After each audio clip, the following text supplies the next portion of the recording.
दृष्टीचा भेद होता, पाहण्याचा भेद होता. संतांची पाहण्याची दृष्टी बदलली. आपल्याला काय बदलायचं जीवनात आल्याच्या नंतर? आपली दृष्टी बदलायची. दृष्टी ही फार महत्वाची आहे.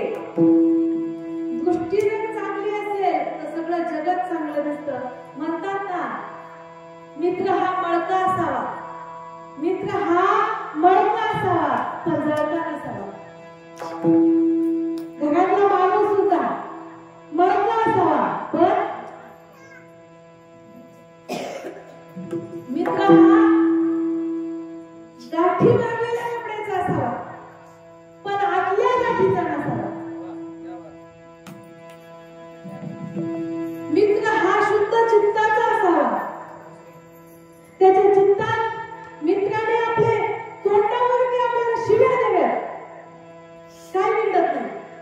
एखादा मित्र जर आपल्याला तोंडावर शिव्या देत असेल ना तर काही मिळत नाही बरं का बापू. तोंडावर शिव्या देणारा असावा पण पाठीमागे लावलेला नका असावा. पण काही मित्र असे असतात, आपल्याकडेच असतात, तोंडावर आपली स्तुती करतात आणि पाठीमागे मात्र. म्हणून ज्यावेळी संतांच्या संगतीत आपण येऊ त्यावेळेस आपल्या एक गोष्ट लक्षात येते, संत आपल्याला जे काही बोलायचं ते तोंडावर बोलते. संत तोंडावरच तुम्हाला शिव्या देतील. भूक देते द्यावे भूक आपण नाही त्यांची शिव. संत तुम्हाला तोंडावर बोलतील पण पाठीमागे स्तुती करतील. कारण संतांचं चित्त शुद्ध असतं. संतांची पाहण्याची दृष्टी बनलेली असती. संतांचा अंतःकरणातला इगो निघून गेलेला असतो. इगो या भूतलावर जन्माला आल्याच्या नंतर आपल्याला पहिल्यांदा आपल्याला काय घालवायचं असेल तर इगो घालवायचा. इगो अहंकार. आणि हा अहंकार कसा आहे? हा अहंकार कसा आहे? आपल्याला सुखी जगू देत नाही. मी आणि एवढा मोठा, माझ्या इतकं मोठं कोणीच नाही. मी इथं बसू का? मी तिथं बसू का? मी पायी चालू का? मी सायकल चालू का? मला कोण नाव ठेवेल? अरे तुला कशाला कोण नाव ठेवतोय? तुझ्यातला अहंकारच तुला काय करतोय? आडवा येतोय. म्हणून नामदेव भगवंताला हात जोडून विनंती करतात, हे देवा किमान माझ्या विष्णुदासाला तरी त्या अहंकाराचा काय लागू होतोय?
जसं आपण सगळे गणेशाचे भक्त आहे आणि या गणेशालाच एक जणांनी असे जसे छोटी मुलं आहेत त्यांनी या गणेशाला विचारलं, देवा तू जे काही दिलंय ते सगळं तुझंच आहे, हो की नाही?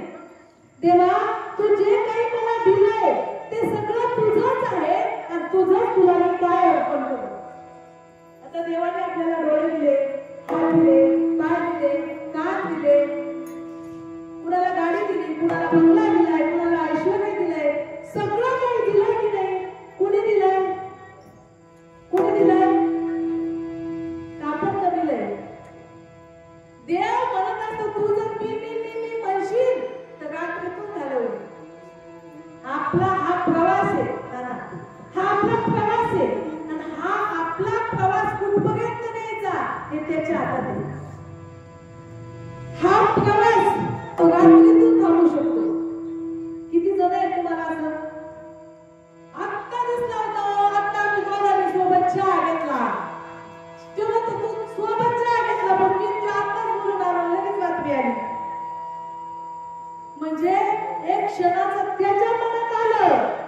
सेकंद सुद्धा लागत नाही. हा प्रवास तो कधीही थांबू शकतो. मग सगळं काही तो भक्त काय म्हणतात ते, देवा सगळं काही तू दिलंय ना रे देवा, मग तुझंच तुला काय अर्पण करू. तर देव काय म्हणतो ऐका, चित्त देऊन ऐका, लक्ष देऊन ऐका. देव काय म्हणतो, देव म्हणतो हे भक्ता अशी एक गोष्ट आहे. आता मी तुम्हाला प्रश्न विचारणार आहे. अशी एक गोष्ट आहे की जी मी तुला दिली नाही. देव म्हणतोय अशी एक गोष्ट आहे की जी मी तुला दिली नाही, ती तू मला अर्पण कर. बोला कुणाला माहित नाही.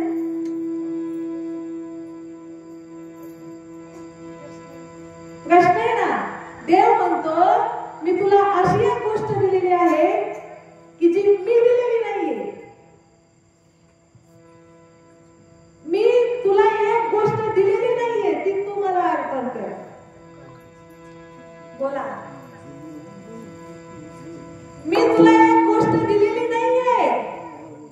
सगळं मी तुला दिलंय, पण एक गोष्ट मी तुला दिलेली नाहीये, ती तू मला अर्पण कर. बस आजच्या कीर्तनात एवढं समजलं, कीर्तनाचं साफल्य झालं.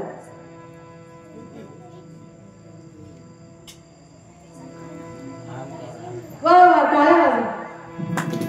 एकच चित्त देऊन ऐकलं का माणूस, फक्त एकच आहे. दादाचं नाव आपल्याला माहिती नाही, पण दादासाठी एकदा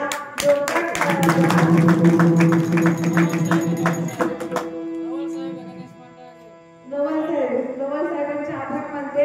आणि नवल अहंकाराची गोटी त्यांच्या ओळीतच आहे. नवल अहंकाराची गोटी, हा अहंकार तो देवाने आपल्याला दिलेला नाहीये, तो आपण बाळगलाय. आलं लक्षात तुमच्या सगळ्यांच्या. देवाने सगळं आपल्याला दिलंय, सगळं त्याने दिलंय, पण हा अहंकार असा आहे ना, तो देवाने दिलेला नाहीये, तो आपण बाळगलाय. माझ्या संग कोणीच नाही. नवल अहंकाराची मोठी विशेषण लगे अज्ञानासाठी, सज्ञानाचे झोपे कंठी नाना संकटे नाचवी. आणि अशिक्षित येड्या लोकांच्या मागे ते लागत नाही. चांगल्याच्या मागे लागतो, हा सत्तावानाच्या मागे लागतो. कुणाला बायकोचा अहंकार असतो, माझ्या बायकोसारखं सुंदर कोणी नाही. कुणाला बंगल्याचा असतो, माझ्या बंगल्यासारखा बंगला कुणाचा नाही. माझ्या इतकी शेती गावात कुणाला नाही. माझ्यासारखी बैल कोणाचे नाही. बैलाचं सुद्धा आहे, म्हशीचं सुद्धा आहे. म्हणजे हा जो अहंकार आहे, हा अहंकार देवाने दिलेला नाहीये. हा अहंकार आपण काय केला, मुक्त होता तरी बळे झाला बद्ध. घेऊन या छंद माझे माझे माझे, मीपणा आणि माझेपणाचं ओझं घेतलं. आणि हे ओझं तुम्ही आम्ही घेतलं असं नाही. या अहंकार साक्षात लक्ष्मी मातेला सुद्धा झाला. आता याच्यात सुद्धा मी तुम्हाला दुसरा प्रश्न मुद्दाम विचारला, काही लक्ष देऊन ऐका. लक्ष्मी मातेला अहंकार झाला. लक्ष्मी माता म्हणली माझ्यासारखं माझी पूजा कोणी करत, सगळं अख्खं माझीच पूजा करते. माझ्यासारखी पूजा कोणाची होती का? माझ्यासाठी लोक तरसतेत. मी याच्या जगात किंमत आहे. धनवंतालागी पैशावाल्याला काय, मग मी जर नसल तर जगातल्या माणसाला किंमत नसते. मग लक्ष्मीला सुद्धा काय झाला, अहंकार झाला. आणि भगवान विष्णू म्हणाले तू सिद्ध करून दाखव, तू श्रेष्ठ आहे ना. लक्ष्मीला अहंकार काय झालाय, मी श्रेष्ठ आहे, माझ्यासारखं श्रेष्ठ कोणीच नाही. भगवान विष्णू म्हणले सिद्ध करून दाखव. मग आता लक्ष्मीला सिद्ध करून दाखवायचे काय, मी काय आहे, श्रेष्ठ आहे. मग लक्ष्मी मातेने आयडिया केली. हे असं मेलेलं प्रेत चाललं होतं आणि प्रेताच्या पाठीमागं त्या प्रेताचे नातेवाईक म्हणून होते, अहो बया कसं गेला, चांगला होता ना, लय चांगला होता ना. आता ते सगळेच रडतात, साहजिक आहे, ती मोहमाया आहे. लक्ष्मी माता म्हणली थांबा, तुम्हाला माझा प्रताप दाखवते. आता मोठा काही बंद झाल्यात, त्याच्या सगळ्या नोटाची नावं घेता येत नाही, पण 200च्या नोटा, 500च्या नोटा लक्ष्मी मातेने असा त्या प्रेतावर वर्षाव चालू केला. जी प्रेता नोटांचे बंडल पडायला सुरुवात झाली, जी लोक प्रेताच्या मागे पडत होती, ती लोक नोटाच्या मागे धावली. कशाच्या मागे? जिकडे 500च्या नोटा, 200च्या नोटा, बंडलच्या बंडल, जिकडं बंडल तिकडं लोक धावू लागली. लक्ष्मी माता काय म्हणली? अहो जे खांदेकरी होते ना, त्या खांदेकऱ्यांनी सुद्धा प्रेत खाली टेकवलं. का म्हणले मेलेला मड्याला टेकत बसायची? आपल्याला जगात कशाची आहे? ते मड खाली टाकून दिलं, सगळे पैसा मागं पडू लागले सगळे. लक्ष्मी माता म्हणली, बघितले ना माझा प्रताप? भगवान विष्णू म्हणाले, आता हा प्रश्न तुमच्या सगळ्यांसाठी आहे. भगवान विष्णू म्हणाले, लक्ष्मी माता मग ते मेलेलं प्रेत पैशाच्या मागे का पडालं नाही?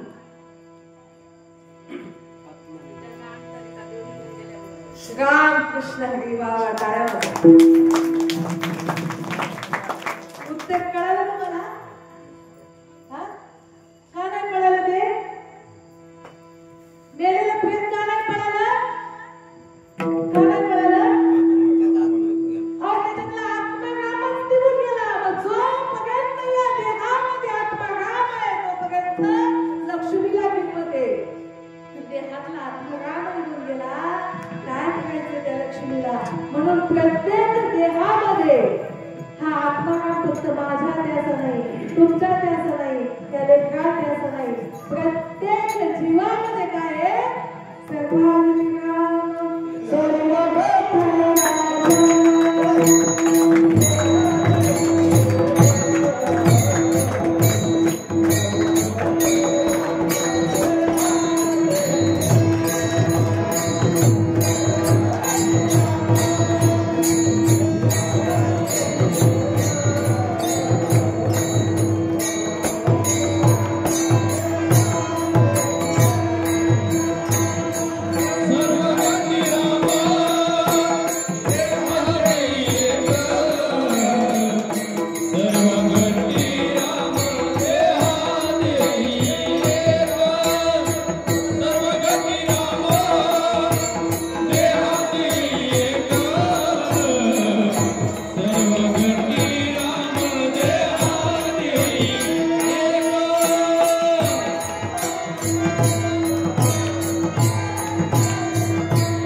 आपण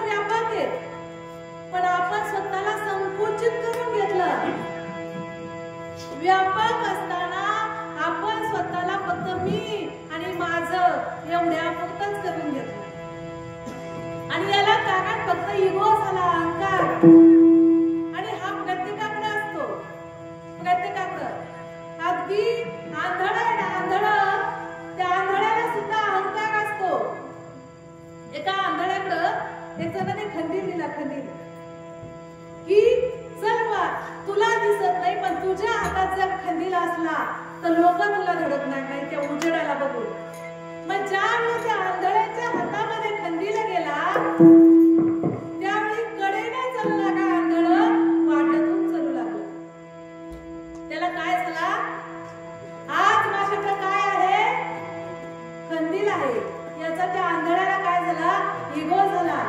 कडेने चालू लागा आंधळ, ऐन रस्त्यातून चालू लागलं. समोरून एक जण आलं आणि त्या आंधळ्याला धडकलं. मग त्या आंधळ्याने गप बसावं की नाही?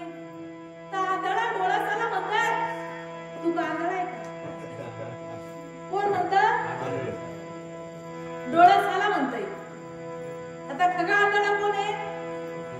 तो म्हणतो याला झालं काय? रोज रस्त्याच्या कडेने गपचूप चलत होता, लोक धडकले, शिव्या देत होते याला, तरी गप बसत होता. आज नेमकं याला झालं काय? तुला झालं काय? तर डोळ्यास म्हणाला. तो म्हणला, हे बघ मी आंधळ आहे, तुला माहिती ना, पण माझ्या हातात खंदील आहे, तुला दिसत नाही का? त्या डोळ्यास म्हणाला, तुझ्या हातात खंदील आहे हे मी मान्य करतो, पण तो खंदील विझलेला आहे तुला माहित नाही.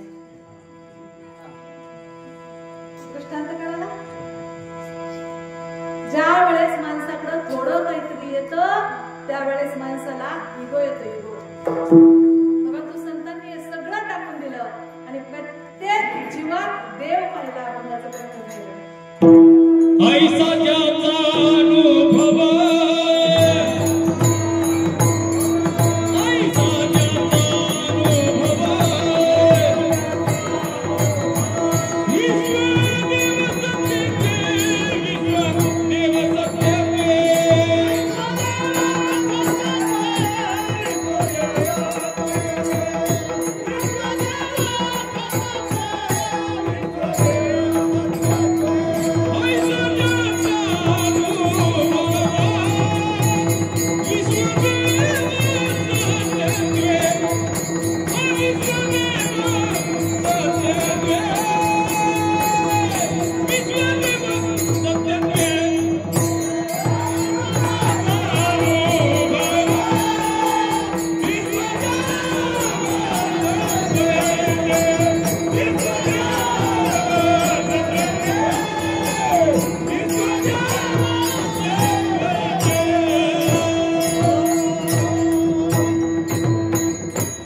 ती गोष्ट जर नाही मिळाली की पुढचा कार्यक्रम होतच नाही.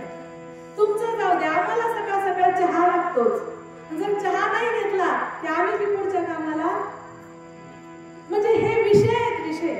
विषय विषयाचा परिपाडू कोण धर्माक्षराने येतो, कडू विषय तो जीवासी झाला. कडू असलेला संसार ज्याच्यामध्ये दुःखच आहे, असा दुःखरूप असलेला संसार माणसाला सुखरूप वाटू लागला, गोड वाटू लागला, त्याच्यामध्ये माणसाला आनंद वाटू लागला. म्हणजे असं झालं जीवाचं. मृत्यूलोकी सुखाची कहाणी कैची जय तोंडाची श्वानी, कैची सुखरूपा भोगीराजा. मृत्यूलोकामध्ये सुखाची गोष्ट सुद्धा ऐकायला भेटणार नाही, पण तिथे त्याने काय केलं, सुख शोधण्याचा प्रयत्न केला. त्याच्या अंतःकरणातील काम क्रोध या विकाराने त्याला संसाराकडे ओढवून घेतलं.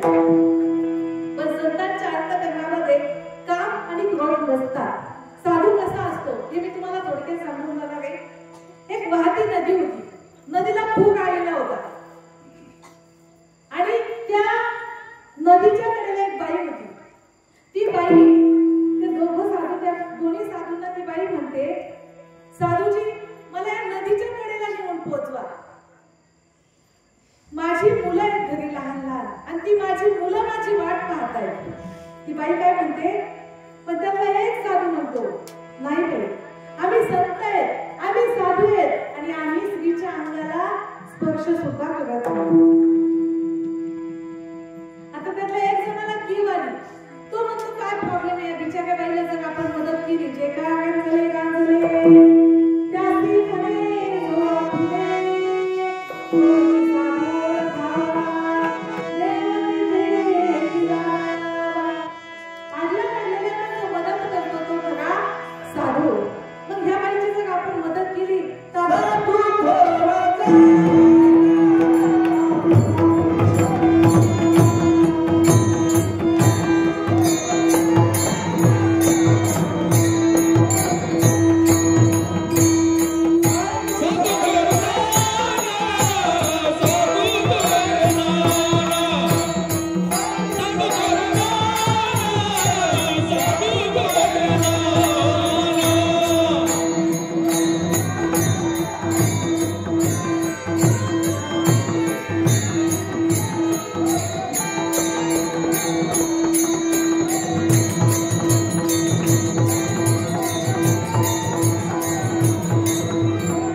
गावीचे लेडोळ गंगेसे मिळता झाले रंगाजळ, देवी कागविष्टेचे झाले पिंपाळ, तयासी निंद्य कोण म्हणे. कागविष्ट असते कावळ्याची, आणि त्या विष्ठेतून जर एखादा पिंपळ तयार झाला तर तो निंदनीय आहे का? नाही. गावीचे लेडोळ, गावचे लेडोळ वाहता वाहता समुद्राला जाऊन मिळालं, मग ते काय झालं? तसा एखादा साधू नामस्मरण करून करून देवगुण होतो. त्यामुळे त्याच्या जातीचं, त्याचं साधूचं मूळ, नदीचं मूळ पाहुणे असं म्हणतात. म्हणून जगामध्ये सगळ्यात श्रेष्ठ जर कोण असेल तर तो साधू असतो. आणि तो साधू म्हणतो, आपण या बाईची काय करावी? मदत करावी. म्हणून त्या साधूनं त्या बाईला उचललं. नदीला असा पूर आलेला आहे, दो पाऊस पडतोय, त्या साधूनं त्या बाईला उचललं. आता खरा साधू कोण, मी तुम्हाला प्रश्न विचारणार आहे, लक्ष द्या. त्या साधूनं त्या बाईला उचललं आणि नदीच्या पलीकडे सोडून आला इकडे नदी चालत. आणि जो त्याचा मित्र होता, त्याचा मित्र म्हणला, तू कसला साधू, तू तर त्या बाईला उचललं, नदीच्या पलीकडे सोडून आलास, तू कसला साधू? तुम्हाला काय वाटतं खरा साधू कोणता असेल? हा, खरा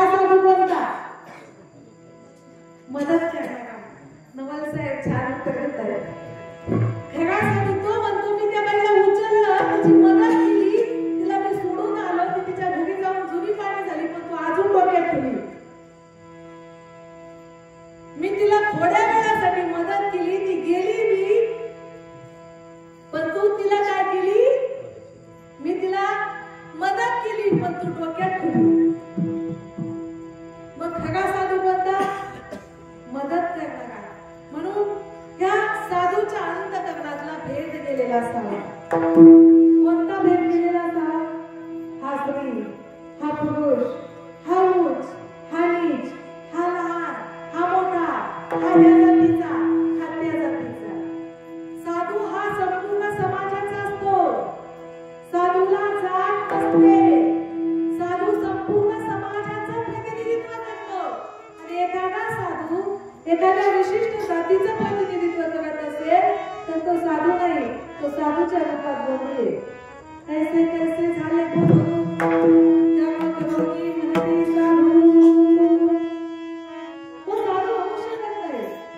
साधू हा जगाच्या कल्याणासाठी असतो. जगाच्या कल्याणासाठी देह कष्टविधी. म्हणून असे जे साधू आहे की सगळीकडे काय पाहतात? भगवंताला पाहतात. म्हणून त्यांच्या दर्शनानं पापाचा नाश होतो. देवा दया देवयासे, देवा दया देवयासे.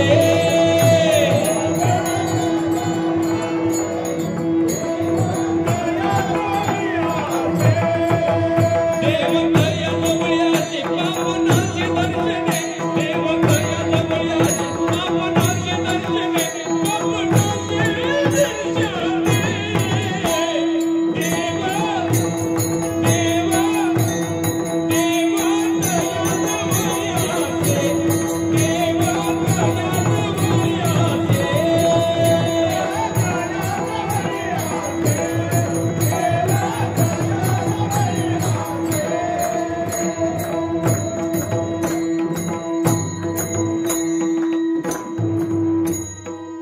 देव दया देवयासे, पावनाचे दर्शने. पावनाचे दर्शने.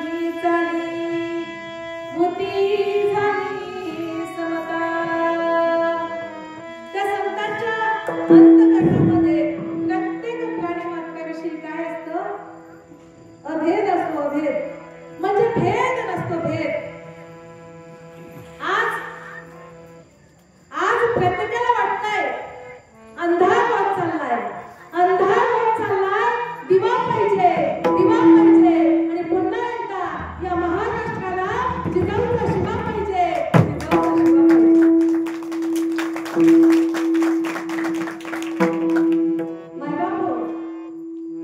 हिंदवी स्वराज्य निर्माण झालं, पण हे हिंदवी स्वराज्य निर्माण करण्यासाठी फक्त आणि फक्त केवळ मराठीच लढले नाही, तर 18 पनोड जाती छत्रपती शिवाजी महाराजांनी एकत्र केल्या. आणि 18 पनोड जातीच्या मावळ्यांनी बलिदान दिलं, तेव्हा हे हिंदवी स्वराज्य निर्माण झालं. जर छत्रपती शिवाजी महाराजांनी भेद केला असता तर हिंदवी स्वराज्य निर्माण झालं असतं. अहो, देवाने सुद्धा भेद केला नाही. यावेळी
जे गुह्य असतं गुह्य दडलेलं ते गुह्य तुम्हाला भेटून जाईल. आज तुम्ही पांडुरंगाच्या दर्शनाला अनेक वेळेस गेले असाल की नाही? तुम्हाला कधीतरी पांडुरंगासोबत रुक्मिणी आईसाहेब दिसल्या का? बापू दिसल्या? इकडे तिकडे सगळीकडे दिसतील पण पंढरपूरमध्ये दिसणार नाही. काय दिसत नाही सांगू? त्याला कारणीभूत आम्हा महिलांचा स्वभाव आहे. देवाच्या दर्शनासाठी बंका कोण म्हणाली तुम्हाला? बंका महागे बंका सोडा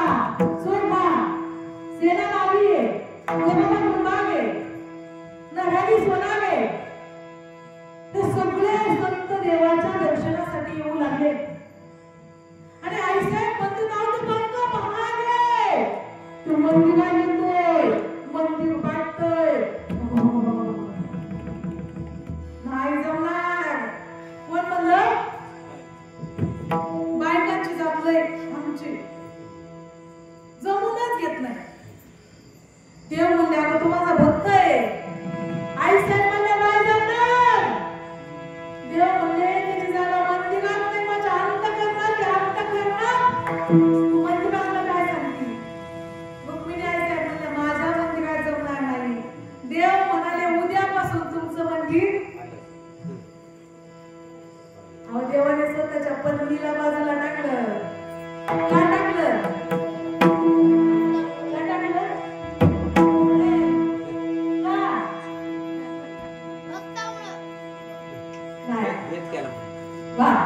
दादांच्या लक्षात भक्तामुळे टाकलं. भक्ताच्या प्रेमामुळे. पण त्या भक्तात भेद कोणी केला? तुका म्हणे भेदा भेद गेला. हा म्हणे तुका म्हणे भेदा भेद नाही नका करू वाद. एक वेलांटीचा हरिहरा भेद नाही नका करू वाद. कोणी म्हणतं हरी पांडुरंग आमचा आणि कोणी म्हणतं हर महादेव आमचा. पण हरी आणि हर हे वेगळे नाही.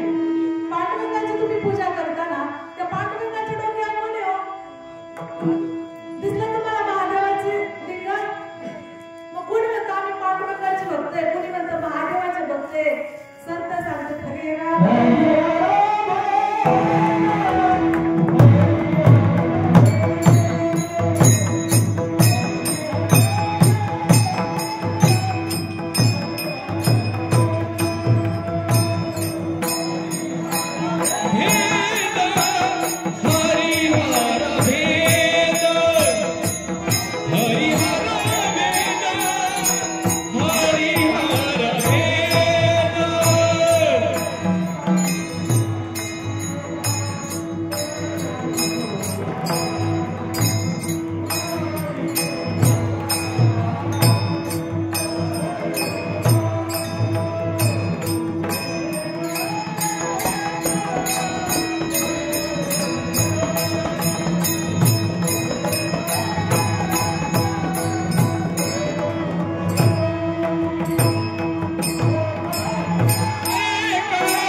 घरी आणि भेद करणाऱ्याला काय आहे फक्त एक वेलांटी आहे आणि त्या वेलांटीमुळे ते काय करत आहेत भेद करत आहेत पण देव इथून हे बघा भाजप आहे राष्ट्रवादी आहे काँग्रेस आहे सगळे पक्ष कसे आहेत मामा तुम्हाला माहिती आहे सगळे वर एका ताटाच्या वरती आहेत सगळे आणि खाली आपण म्हणतो मी याचा आहे मी त्याचा आहे वाटा कोणाची आणि ते सगळे गोव्याला जाऊन येते ते सगळ्यात एकी आणि वाटा कोणाची आपली तसं देव सगळे इथून तिथून एक आहे त्या देवामध्ये भेद करू नका आणि जीव सुद्धा सगळे काय एक त्या जीवामध्ये भेद करू नका अभंगाचं चतुर्थ चरण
वळणा मानली होती तसं ते आता आपल्याला गाता येत नाही बघ मला बी पण मला आहे ना असं पाणी बघू बघ वळणा चाललेलं इकडे गेलेलं लक्षात येतं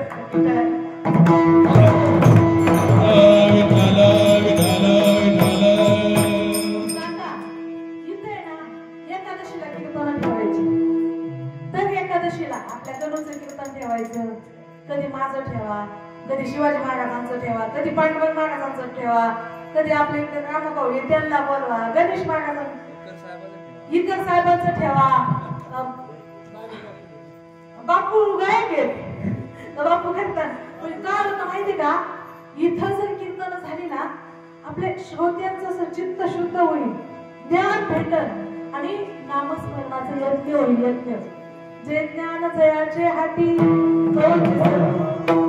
तोची समर्थ मुक्ती जैसा शतमग संपत्ती स्वर्गीचे माणसं म्हणतात आमच्या अमुक स्वर्गवाशी आणि तो स्वर्गाला कसा जाईल ज्याने 100 यज्ञ केले तो स्वर्गाला जातो म्हणून आपलं काहीतरी पुण्य घडलं तर आपल्याला स्वर्गवाशी पदवी शोभन म्हणून दर एकादशीला कीर्तन ठेवत जाऊ काहीतरी पुण्य होईल हे आपल्या लेकरांच्या कानावर पडन घडन ऐकायला भेटन त्याचा मोठाली झाल्यावर अभ्यास होत नसतो आता हे लेकरं लहान आहेत ना तोपर्यंत यांना संस्कार एखादा चिखलाचा गोळा आहे तो निबर झाल्यावर आकार देता येईल का पण कवळा म्हणजे एखादी काठी आहे काठी ती कवळी आहे तोपर्यंत तिला काय येईल आकार देता येईल निबर झाल्या देता येईल का आपल्या गल्लीतली लेकरं घडतील सगळ्यांच्या मनावरती काय होतील संस्कार लागतील संस्कार चित्त शुद्ध होऊन जाईल सगळे गुण्या गोविंदाने मानतील हा गणेशोत्सव सगळे जे सण आहेत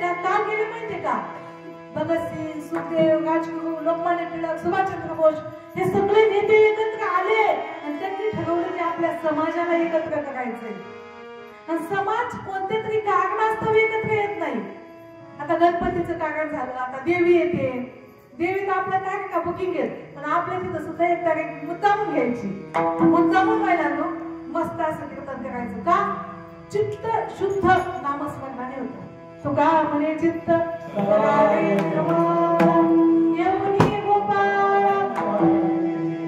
भगवान परमात्म्याचं आपल्या अंतःकरणामध्ये वास्तव्य भाव वाटत असते 8 दिवसाला 15 दिवसाला एकादशीला याला काही टिपायची जसं एखादं पातेलं एखाद्या सासूबाईने लय घाण करून ठेवलेलं असतं मग ती सुनबाई आल्या तिला हे काय की निघतं का नाही मग ती 2 दिवसाला 4 दिवसाला आता सुना घाण करते सासा घाशीतात असं सासा म्हणतात मला नाही माहिती पण तेच जे जाळ्या झालेलं पातेलं आहे ते काय होतं घासून घासून काय होतं स्वच्छ होतं, तसं नामस्मरणाने चित्त काय होणार आहे? शुद्ध होणार आहे. आणि शुद्ध झालेल्या चित्तामध्ये भगवान परमात्मा वास्तव्य करतो. त्या भगवान परमात्म्याचं, पांडुरंग परमात्म्याचं आपण थोडा वेळ भजन करूया. विठोबाय रघुमाई, विठोबाय रघुमाई, विठोबाय रघुमाई,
सगळ्यांनी हजेरी लावली, गल्लीतल्या सगळ्यांनी, अगदी सगळ्यांनी, अगदी लहान मोठे सगळेजण आले.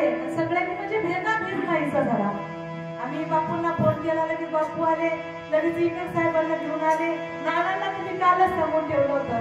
गणू सुद्धा एक उत्कृष्ट कीर्तनकार होता. आता आपल्या गल्लीत पुन्हा इथे आनंदी महाराज यायला लागले. आपल्या गल्लीत, आपली गल्ली म्हणजे सगळी महाराज मंडळीची, काहीच कमी नाही, काहीच म्हणजे सगळे. आणि त्याच्यामुळे आपण काय करायची, कीर्तन ठेवायची.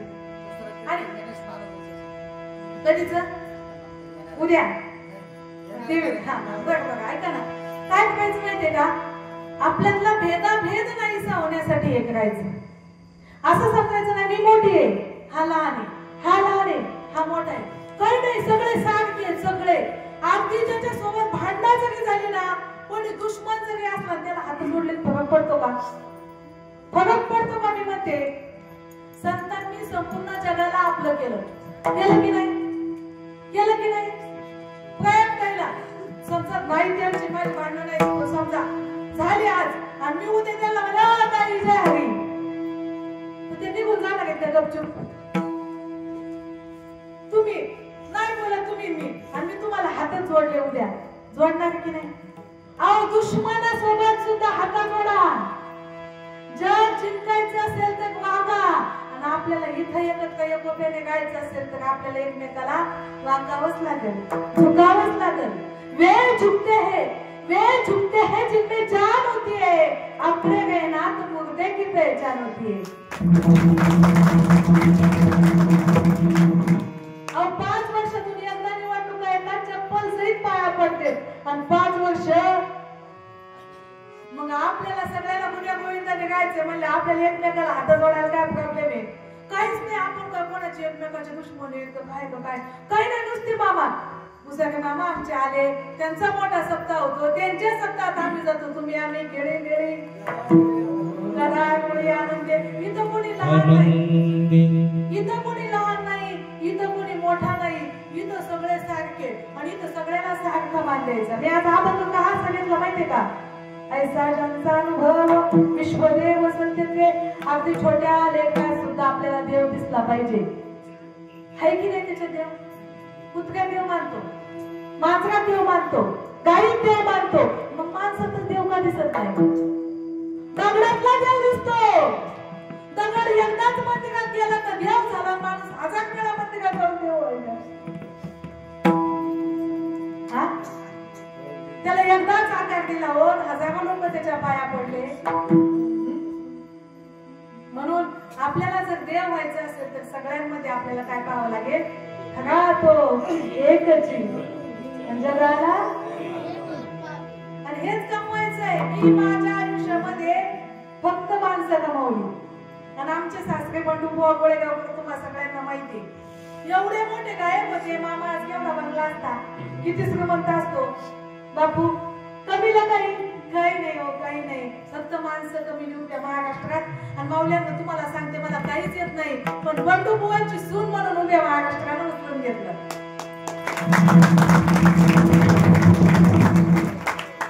काहीच येत नाही मला, काहीच. मला कीर्तनातलं विठ्ठल विठ्ठल सुद्धा येत नाही. प्रयागताईला माहिती, ज्याला त्याच्यातली जाण आहे त्याला कळत. त्या प्रयागताई म्हणते, ताई तुम्ही विठ्ठल विठ्ठल पण नका म्हणू, मला काहीच येत नाही, पण उद्या महाराष्ट्रात जे पेरलं ना ते कामी येतं. म्हणून आज जर आपण पेरलं ना मामा तर आपल्याला एका बाळाचे हे कामी आहे की चला मग. माझे पप्पा गणपती बसवीत होते, गणपतीचा कार्यक्रम करीत होते, मारुतीची पूजा करीत होते, म्हणून आपली लेकरं इथं येतील, काहीतरी करतील आणि पिढ्या हा वारसा काय राहील, चालू राहील. झालेली सेवा. मंडळाचं नाव जे झालंय असं हे बघा, सगळे ना मला अशी इच्छा होती बघा मामा, सगळ्याचा एक गणपती पाहिजे होता. तिथं झालं जय शिवनेरी, इथं झालं जय भद्रा. म्हणजे तरी सुद्धा हे जागृत हनुमंताचं मंदिर आहे. जय भद्रा गणेश मंडळाचे मी आज कीर्तन ठेवल्याबद्दल आभार मानते. तसंच आता आमचं शिवनेरी गणपती मंडळ पण झालंय, त्यांनी पण खूप छान छान कार्यक्रम केले. त्या गणपती मंडळाचे मी आभार मानते. आणि सेवेला या ठिकाणी आता मामाने हा कार्यक्रम केलेलाच आहे, तर मामा 8 दिवस झाले झटते. आणि विशेष म्हणजे मामांनी कालपासून इतक्या वेळेस माझं नाव पुकारलं की महाराष्ट्रातील सुप्रसिद्ध कीर्तनकार मामा आमच्या सोबत कीर्तनाला फिरतात. कोणी कुणाचं उगाच नाव घेत नसतं. मामांना माहितीये ताईंना काय येतं, किती येतं, आणि म्हणून मामा नाव घेतात. मामा कालपासून माझं नाव घेतात. ताईचं कीर्तन होणार आहे, जाहीरनामे कीर्तन होणार आहे, सगळ्यांनी कीर्तनाचा लाभ घ्यावा. म्हणजे आणि ताईचे सुद्धा सोपं नाही. अहो माणसाला आहे ना, चहा करायचं म्हणलं तर गडबड होती. चहा आज 9 दिवस झाले ही माणसं झटत आहेत. 9 दिवस सोपं नाहीये. आणि मामा नुसतं ह्याच कार्यक्रमात नाही झटत, प्रत्येक कार्यक्रमात. कोणी म्हणले आमची पुण्यतिथी करायची, कोणी म्हणलं आता आम्ही म्हणलं आम्हाला बंडुपोवाचा सप्ताह 7 दिवस इथे करायचं. मामा म्हणजे तयार आहे आपण कवाबी. म्हणजे मामांचं असं मान हाक नाहीच, प्रत्येक कार्यात पुढाकार. आणि त्या माणसाला खरंच पाहिजे, त्याला ऍक्टिव्ह म्हणतात, ऍक्टिव्ह. आणि जसं ते बघा कथाचं एक चाक चलून चलत नाही, मामांना प्रत्येक कार्यामध्ये साथ ताई देतात म्हणून होते. आणि ताईला सुद्धा परिसरातल्या सगळ्या महिला भगिनी देतात. ताईचे एवढे कागोळी ताई एकट्या काढू शकतात का? ताईने काढली सगळ्या महिलांनी, सगळ्या. अहो कीर्तनात नाव घेत नाही मी राजकारणी व्यक्तीचं, पण लोणीकर साहेब यायची होती. कुठून रांगोळी होती त्या, म्हणजे गणेश महाराजांचं नाही, सुगम गणेश महाराज सुगम आहे का, इकडचे गणेश नाही, तिकडचे गणेश महाराज का, तिथून रांगोळी होती. म्हणजे ह्या प्रत्येक महिला भगिनींचा आणि छोटाले मुलं त्यांचा सुद्धा हे सगळ्यात मेन कार्यकर्ते या कार्यकर्त्यांसाठी टाळ्या वाजवा. मंडळाचे अध्यक्ष आहेत नवल साहेब आहेत, सगळेच मिळून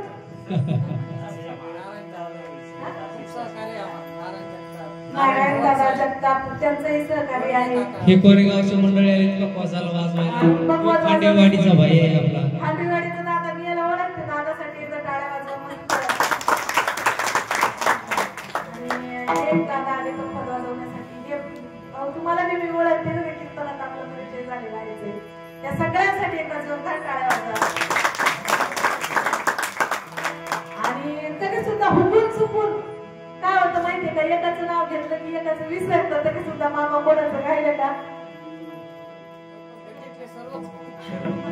सगळ्याच म्हणजे आता मुंबईताई आहेत आमच्या, पुन्हा या सगळ्याच पांढरपुटी ताई आहेत, सगळ्या म्हणजे सगळ्याचे ताई आहेत. ताईचं नाव काय मला सगळ्या तुम्ही ना सगळ्यांचा असा हातभाग इथं कार्यक्रमाला म्हणून हा कार्यक्रम होतोय.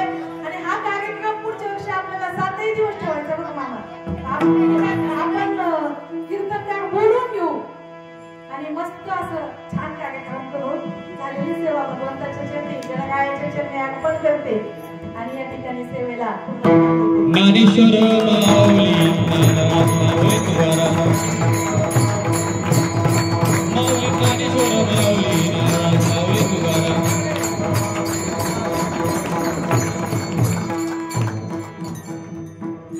विठ्ठल जय जय विठ्ठल